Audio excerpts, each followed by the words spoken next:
The Paris Agreement. I'm just pulling out 3 bits of that important agreement, critically important. First of all, the commitment for global average temperatures to be well below 2 degrees centigrade above the pre-industrial level, and if at all possible to pursue efforts to limit the increase to 1.5 degrees.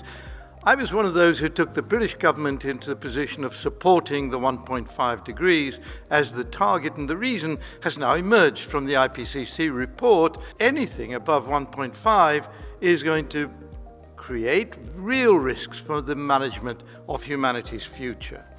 The second was accepting nationally determined contributions on emissions, but then recognizing that these, when added up after the meeting, would not be enough to meet the first agreement. We had a review mechanism put in place. The idea of the review mechanism was that every country would then progress towards an improved contribution from the one they had previously given, so that when we add them all up, we can achieve the 1.5 degrees, if at all possible, target. Now, the next slide shows the real point behind the IPCC report. What you see is baseline, that's the emissions.